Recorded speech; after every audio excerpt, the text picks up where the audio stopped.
Got some shrimp fried up for my po' boy. I put it in Louisiana shrimp fry and I used that as a batter. Then I rolled it in Louisiana fish fry.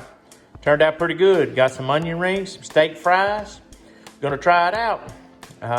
I didn't show frying the shrimp because you all have already seen me fry shrimp. So it was basically the same thing. It's just I used shrimp fry along with fish fry. So that's the only difference I did this time. And I used mustard and I used Uncle Steve's Gator shake. Turned out real good, man. Turned out real good. So thanks for watching.